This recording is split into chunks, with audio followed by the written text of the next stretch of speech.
আমরা এই মুহূর্তে রয়েছি এভারকেয়ার হাসপাতালের সামনে। বিএনপি চেয়ারপারসন বেগম খালেদা জিয়ার শারীরিক অবস্থা জানার চেষ্টা করছিলাম। আমরা যেটি জানি যে তিনি 23 তারিখ রাতে হাসপাতালে এসেছিলেন তার শারীরিক নানা সমস্যা নিয়ে, এবং এরপরে তাকে সিসিইউতে নেওয়া হয়েছে এবং সেখানেই তার চিকিৎসা চলছে দেশি এবং বিদেশি চিকিৎসকদের তত্ত্বাবধানে। গতকাল রাতে তার যে অবস্থা, শারীরিক অবস্থা, সেটি দলের মহাসচিব কালকেই বলেছিলেন তিনি সংকটাপন্ন অবস্থায় রয়েছেন, অর্থাৎ তার শারীরিক যে অবস্থা সেটি উন্নতি হয়নি, যে কারণে কিছুটা দুশ্চিন্তা নেতাকর্মীদের মনে এসেছিল। দলের নেতারা যারা এসেছিলেন রাতে তারা বলেছেন যে তার অবস্থা উন্নতি হয়নি, অর্থাৎ যে চিকিৎসা দেওয়া হচ্ছে সেটি তার শরীরে খুব বেশি উন্নত হয়নি। তবে আজকে যারা এসছেন তারা বলছেন যে ম্যাডাম যে অবস্থা, বিএনপি চেয়ারপারসনের অবস্থা, সেটি আগের তুলনায় অর্থাৎ কাল রাতের চেয়ে ভালো আছেন। বিশেষ করে এনসিপি নেতৃবৃন্দ এসেছিলেন, তাসনিম যারা এসেছিলেন, তিনি আমাদেরকে বলেছেন, তিনি একজন ডাক্তার, তিনি বলেছেন যে তিনি যতটুকু তাকে দেখেছেন তিনি রেসপন্স করছেন, তিনি সাড়া দিচ্ছেন এবং কথাও বলছেন। অর্থাৎ কালকের তুলনায় যেটি জানতে পেরেছিলাম আজকে তার অবস্থা বেশ ভালো এবং তার যে চিকিৎসা চলছে সেই চিকিৎসার মধ্য দিয়ে তার সুস্থতা তারা প্রত্যাশা করছেন এবং দেশবাসীর কাছে তারাও দয়া চেয়েছেন।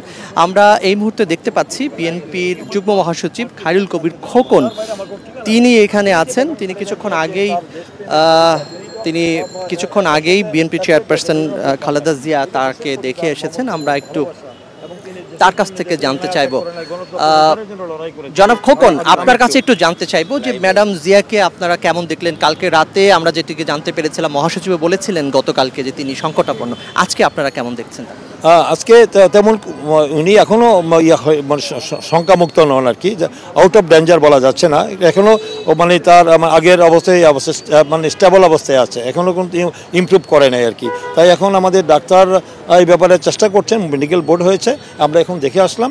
তো এখন আমাদের দ্রুতই আশা করব যে ডাক্তার মানে বোর্ড বসে সর্বোচ্চ চেষ্টা করা হচ্ছে যে তাকে মানে স্বাভাবিক পর্যায়ে মানে ফিরে নিয়ে আসার জন্য চেষ্টা করছেন আর কি। তো আমরা আশাবাদী যে উনি দ্রুতই হয়তো উনি সুস্থ হবেন এবং আমাদের মেডিকেল বোর্ডও বসা হয়েছে, তারাই ডাক্তাররা এই ব্যাপারে আরও ধরুন ডিটেল বলতে পারবে। এখন আপনারা মনে করছেন কিনা তার এখন যে চিকিৎসা চলছে সেটি একেবারেই পর্যাপ্ত, কিংবা তার বাইরে নেওয়ার কোনো ধরনের প্রয়োজন আছে বলে আপনার মনে হয়? এখনও কোনো কথাবার্তা হচ্ছে নয়, কিন্তু বাইরে ওনার শারীরিক অবস্থার উপর ডিপেন্ড করছেন আর কি। আমাদের মেডিকেল বোর্ড সিদ্ধান্ত নেবেন আর কি। তার যে এখন সংকটাপন্ন অবস্থা, এখনও যেহেতু উনি জীবন মৃত্যুর সন্ধিক্ষণে বলা যায় আর কি, অনেকটা যে এই অবস্থায় রয়েছে আর কি, সেখানে ডাক্তাররা চেষ্টা করছেন যে কীভাবে তাদের স্বাভাবিক পর্যায়ে নিয়ে আসার পরে হয়তো বাইরে নেওয়ার চিন্তা হতে পারে, কারণ আলোচনা চলছে আর কি। এখনও কোনো কংক্রিট সিদ্ধান্ত নেবেন আমাদের মেডিকেল বোর্ডের সিদ্ধান্তের উপর ডিপেন্ড করবে, তার শারীরিক অবস্থার উপর ডিপেন্ড করে বাইরে নেওয়া যাওয়ার বিষয়টা আর কি। তো তিনি সাড়া দিচ্ছেন কিনা কথায়, কারণ যারা গিয়েছিলেন এখনও আমরা নিশ্চিত নই, কারণ এটা ডাক্তাররা ভালো বলতে হবে। যারা এখন তার মানে নিবিড় পর্যবেক্ষণে যারা আছেন তারা তার ট্রিটমেন্টটা করছেন আর কি, আমাদের ডাক্তার মেডিকেল বোর্ড আর কি, তারা আরও হয়তো ডিটেল বলতে পারবেন। আমরা তো মানে ওটিতে মানে যেখানে পর্যবেক্ষণ চলছে সেই জায়গায় আমরা যাইনি, কিন্তু ডাক্তারের কাছ থেকে বাইরে যারা ছিলেন তাদের কাছে শুনে আসছি, আমরা এতক্ষণ ছিলাম ওখানে। তো সেখানে আমরা আশাবাদী আর কি, আমরা আশাবাদী যে তিনি আমাদের সুস্থ হবেন। এর আগেও বেশ কবার এরকম হয়েছে, ওনাকে তো অনেকটা স্লো পয়জনিংয়ের পরে কারণেই তো তার এই অবস্থা দিন একদিনে তো হয়নি, দীর্ঘদিনে তার উপরে যে মানে মানসিক নির্যাতন, তাকে স্লো পয়জনিং থেকে শুরু করে বিভিন্নভাবেই তো মানে তার শারীরিক অবনতি হচ্ছিল, সেই অবনতিতে একটা জটিলতা সৃষ্টি হয়েছে, সেই জটিলতার কারণেই কিন্তু বারবার তিনি অসুস্থ হচ্ছেন। তো এই বিষয়টা তো আমরা দেশবাসী জানি যে ফ্যাসিস্ট আওয়ামী লীগ সরকারের শেখ হাসিনা প্রতিহিংসার শিকারের কারণে তার আজকের অবস্থান। উনি সুস্থ অবস্থায় কারাগারে গেলেন, কিন্তু অসুস্থ হুইল চেয়ারে আসলেন, দেশবাসী দেখেছে। তো কোটি দেশবাসী উৎকণ্ঠায় আছে কালকে রাত থেকে, তাদের উদ্দেশ্যে কি বলবেন? যারা উৎকণ্ঠা আবেগে তার জন্য দোয়া করছেন তাদের উদ্দেশ্যে কি বলবেন? না, এখন আমাদের দেশবাসী, জনগণ, দলের নেতাকর্মীদের যে উৎকণ্ঠা উদ্বেগটা হলো যে আমাদের প্রাণপ্রিয় নেত্রী যে দেশের জন্য, জাতির জন্য, গণতন্ত্র পুনরুদ্ধারের জন্য যে ব্যক্তি এত ত্যাগ স্বীকার করেছেন, এত জীবন বিপন্ন অবস্থায় দেখেছি যে দেশপ্রেমের বাইরে, দেশের স্বার্থের বাইরে, দেশের স্বাধীনতা, সার্বভৌমত্ব, গণতন্ত্র মনের জন্য তিনি যে অবদান রেখেছেন, স্বৈরাচার পতনের, ফেসিবাদ পতনের যে ভূমিকা রেখেছেন, এই জন্য জাতি তার কাছে কৃতজ্ঞ। আমি মনে করি যে এই জাতির জনগণ যে তার ভালোবাসা, দেশ ছেড়ে তিনি পালিয়ে যান না। বারবার উনি বলেছেন আমার দেশের বাইরে কোনো প্রভু নেই, আমার 3টি পরিবার, একটি আমার দল, একটি একটি দেশের জনগণ, একটি আমার পরিবার, তার বাইরে আমার ঠিকানা নাই। এই মাটিতে আমার জন্ম, এই মাটিতে আমার মৃত্যু হবে। সেই ব্যক্তির জন্য তো মানুষের অকুণ্ঠ ভালোবাসা থাকবে, এটাই স্বাভাবিক। মানুষ দোয়া করছেন, মিলাদ পড়ছেন, তারা বিভিন্নভাবে কোরআন তালাত করছেন যে আমাদের প্রিয় নেত্রী যেন সুস্থ হয়ে। আমরা গতকাল থেকে দেখলাম যে অনেক ধরনের গুজব ছড়ানোর চেষ্টা করা হচ্ছে, গুজব ছড়ানো হচ্ছে, এই ব্যাপারে সতর্ক থাকতে আপনারা কি বলবেন? মানে কোনো আমরা সবাই বলছি যে মানে আপনারা গুজবে কান দিবেন না। অনেকে কিছু কিছু মানে আমাদের ব্যক্তি আছে যারা গুজব ছড়িয়ে তারা মানে বিষয়টাকে মানে একটু করতে চায় আর কি, বিভ্রান্ত করতে চায়। তো এই গুজব যাতে কেউ কান না দেন, এই জন্য সবাইকে আমরা অনুরোধ করবো যে তারা যেন মানে শান্ত থাকেন আর কি, আর যেন শুধু দোয়া করেন আর কি। এখন তো আমাদের একটাই জনগণের যে মহান রাব্বুল আলামিনের কাছে দোয়া করা, উনি যেন আল্লাহ যেন তাকে সুস্থ করে তার আমাদের মধ্যে আবার মানে স্বাভাবিক কর্মকাণ্ডে ফিরে আসতে পারে। আপনারা কতখানি আশাবাদী? আমরা তো এখনো পূর্ণ আশাবাদী। আমরা আশাবাদী যে এখন উনি আগেও বেশ কবার অসুস্থ, আমাদের মধ্যে সুস্থ হয়ে ফিরে স্বাভাবিক অবস্থায় ফিরে আসবেন। উনি স্বাভাবিকভাবে ফিরে আসুক, জনগণও চায়, দেশবাসীও চায়। আমরা আল্লাহর কাছে এটাই দোয়া করবো যেন উনি আমাদের মধ্যে স্বাভাবিক অবস্থায় যেন আল্লাহ তাকে আমাদেরকে মানে স্বাভাবিক কর্মকাণ্ড করার জন্য তাকে সুস্থ করে দেন আর কি, এই কামনাই করি।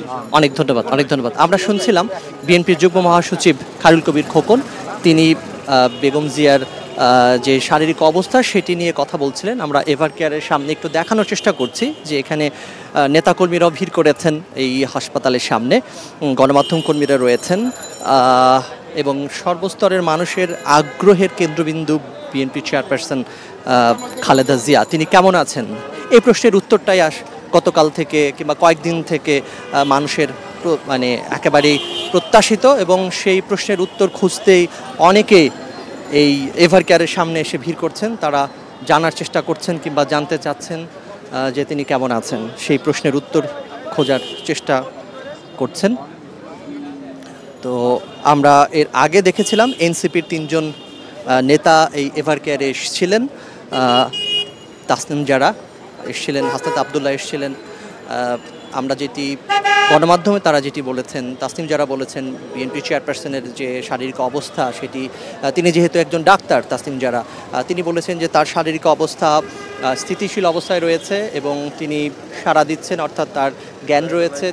এবং তিনি কালকে আমরা যেটি জানতে পেরেছিলাম তার যে শারীরিক অবস্থার অবনতি হয়েছিল সেখান থেকে কিছুটা উন্নতি হয়েছে, সেটি তাসনিম যারা আমাদেরকে জানিয়েছেন কিছুক্ষণ আগে। এবং তিনি আশাবাদী তার যে চিকিৎসা চলছে সেই চিকিৎসার মধ্যে দিয়ে তিনি সুস্থ হবেন। এই জন্য দেশবাসীর কাছে তারাও দোয়া চেয়েছেন এবং তারা বলছেন যে গণতন্ত্রের প্রতিষ্ঠা পূর্ণাঙ্গভাবে প্রতিষ্ঠা হওয়া না পর্যন্ত বিএনপি চেয়ারপারসনকে সুস্থ হওয়াটা দেশের জন্য জরুরি, তার নিজের জন্য যেমন জরুরি, দেশের মানুষের জন্য, জনগণের জন্য, গণতন্ত্রের জন্য জরুরি। এবং এনসিপির আরেক নেতা হাসনাত আবদুল্লাহ তিনি যেটি জানিয়েছেন যে পলাতক ক্ষমতাচ্যুত প্রধানমন্ত্রী শেখ হাসিনা তার বিচারিক কার্যক্রম চূড়ান্ত হওয়া পর্যন্ত, অর্থাৎ তার ফাঁসির যে দণ্ড হয়েছে সেটি কার্যকর হওয়া পর্যন্ত বিএনপি চেয়ারপারসনকে আল্লাহ যেন বাঁচিয়ে রাখেন, তাকে যেন সুস্থ করেন, সেই দোয়া তিনি করেছেন এবং দেশবাসীর কাছে তারাও দোয়া চেয়েছেন। এবং একটি বিষয় জানিয়ে রাখি, যারা আমাদের স্টার নিউজের দর্শক আছেন তাদেরকে একটু জানিয়ে রাখি, BNP chairperson Khaleda Zia 23 November তিনি আবার অসুস্থ হয়ে যান এবং যে কারণে তাকে এভার কেয়ার হাসপাতালে এনে ভর্তি করা হয়েছে এবং পরে 3 দিন আগে তাকে সিসিইউতে নেওয়া হয়েছে তার শারীরিক অবস্থার অবনতি দেখে। আমরা একটু কথা বলতে চাই বিএনপির নেতা জনাব আসিফ, তার সঙ্গে একটু জানতে চাইব যে ম্যাডামের সবশেষ অবস্থাটি আসলে কেমন। সারা দেশের মানুষের একটি প্রশ্ন, তিনি কেমন আছেন, এই প্রশ্নের উত্তরটা। সারা দেশের মানুষই একটাই আশা, একটাই প্রতীক্ষা, তিনি সম্পূর্ণ সুস্থ হয়ে ইনশাল্লাহ আমাদের মধ্যে কখন ফেরত আসেন। তার অবস্থা সংকটাপন্ন, এটা আমরা জানি, শুনেছি, ডাক্তাররাও বলছেন। তো আমাদের স্বাভাবিকভাবেই আমাদের প্রাণটা ভালো নেই, মনটা ভালো নেই। আমরা তো প্রার্থনা ছাড়া আর কিছুই করবার নেই আমাদের, এটুকুই। ধন্যবাদ। আমরা শুনছিলাম বিএনপির একজন নেতা, তার আহাজারি, তিনি তাদের যে প্রত্যাশা সেই জায়গা থেকে তিনি বললেন যে তারা সবাই চান বিএনপি চেয়ারপারসন যেন সুস্থ হয়ে ফিরে আসুন এবং যে কারণে তাদের মনে উৎকণ্ঠা রয়েছে ম্যাডাম তাদের যে দলীয় প্রধান বিএনপি চেয়ারপারসন কেমন আছেন সেই প্রশ্নের উত্তর জানতে তারাও এখানে ভিড় করছেন, জানার চেষ্টা করছেন। একটু জানিয়ে রাখি, বিএনপি চেয়ারপারসন বেগম খালেদা জিয়া তিনি 1981 সালে জিয়াউর রহমানকে হত্যা করার পর তিনি তার যে ছোট 2 পুত্র দুই ছেলে তারেক রহমান পিনো এবং আরাফাত রহমান কোকর যেমন দায়িত্ব নিয়েছিলেন, ঠিক তেমনি বিএনপিরও দায়িত্ব নিয়েছিলেন। এবং এর পরপরই 10 বছরের মধ্যেই তিনি একক নেতৃত্বে বিএনপিকে রাষ্ট্র ক্ষমতায় নিয়ে এসেছিলেন। এবং আমরা যতটুকু জানি বাংলাদেশের যে ইতিহাস, সেই ইতিহাসে স্বৈরাচার আন্দোলনের, স্বৈরাচার এরশাদ সরকার পতন আন্দোলনের যে কৃতিত্ব, সেটি বিএনপি চেয়ারপারসন বেগম খালেদা জিয়ার। তার নেতৃত্বেই স্বৈরাচার আন্দোলন তুঙ্গে উঠেছিল এবং স্বৈরাচার এরশাদ ক্ষমতা ছাড়তে বাধ্য হয়েছিল। এবং ওই আন্দোলনের কারণেই তিনি আপসীন নেত্রীর তকমাও তিনি পেয়েছিলেন। এবং এর পরবর্তীতে আমরা 1990-এর দশকে তাকে দেখেছি বিএনপিকে ক্ষমতায় নিয়ে আসতে, এবং 1996 কিংবা 2001 সবসময় তার নেতৃত্বেই বিএনপি ক্ষমতায় এসেছে। এবং তিনি কখনোই আপোস করেননি কোনো অন্যায় কিংবা কোনো ধরনের অন্যায্য কোনো দাবির কাছে তিনি মাথা নত করেননি। আমরা যার প্রমাণ পেয়েছি 2018 সালে দুদকের করা একটি মামলায় সম্পূর্ণ রাজনৈতিক প্রতিহিংসার কারণে যখন আওয়ামী লীগ সরকার তাকে কারাদণ্ড দেয় এবং তাকে কারাগারে যেতে হয়, তখনও তিনি আপোসহীন, তখনও তিনি আপোস করেননি, কখনও অন্যায়ের কাছে মাথা নত করেননি। তিনি চাইলেই সে সময় কোনো সমঝোতার মাধ্যমে বিদেশে যেতে পারতেন, আয়েশে জীবনযাপন করতে পারতেন, কিন্তু তিনি সেটি করেননি। তিনি একটি বক্তব্য দিয়েছেন তখনও, তিনি মরে যাবেন কিন্তু দেশ এবং দেশের জনগণ থেকে কখনোই বিচ্ছিন্ন হবেন না, দেশের বাইরে যাবেন না এবং অন্যায়ের কাছে মাথা নত করবেন না, কারণ তিনি তো আপোসহীন। এবং যে কারণেই তিনি শুধু দেশের বিএনপির নেত্রী নন, তিনি হয়ে উঠেছিলেন দেশের আপামর জনতার নেত্রী। এবং যে কারণেই তিনি বিএনপির নেতাকর্মীদের আশার বাতিঘর, যেমন অন্যদিকে গণতন্ত্রের আলোকবর্তিকাও তাকে ঘিরেই আবর্তিত হচ্ছে, সেটি দলের নেতাকর্মীরাই সেই কথার জানান দিচ্ছেন। এবং আমরা 5 আগস্ট 2024-এ শেখ হাসিনা পতনের পরই আমরা দেখেছি তিনি আইনের মাধ্যমেই তার যে নাগপাশ ছিল, তার যে দেয়াল ছিল, সেই দেয়াল থেকে তিনি মুক্ত হন এবং পরবর্তীতে চিকিৎসার জন্য তিনি লন্ডনে যান। দীর্ঘ 4 মাস চিকিৎসা শেষে তিনি আবার দেশে ফিরে আসেন। এবং এরপরে তার যে শারীরিক যে অবস্থা, তার নানান ধরনের শারীরিক জটিলতা রয়েছে এবং পার্থক্যজনিত এক ধরনের রোগ, সেটি সবারই হয় বয়সের শেষ দিকে, অনেক বয়স্ক যারা তাদের। সেই প্রেক্ষাপটে বিএনপির তরফ থেকে যেটি জানানো হয়েছে যে তার যে এখনকার চিকিৎসা সেটি চলছে, যদিও তার উন্নতির যে বার্তা সেটি খুবই কম, এবং যে কারণে এক ধরনের উৎকণ্ঠা ছড়িয়ে পড়েছিল নেতাকর্মীদের মনে যে তিনি কেমন আছেন, তার জীবন সংখ্যা তৈরি হয়েছে কিনা, এই প্রশ্নটি উঠছে। তবে আজকে আমরা যেটি জানতে পারছি দলের নেতাকর্মীদের কাছ থেকে, যারা ভিতরে গিয়েছেন, দেখতে এসেছেন, কিংবা অন্যান্য দলের, তারা বলছেন যে তার অবস্থা কালকের তুলনায় আজকে একটু ভালো। আমরা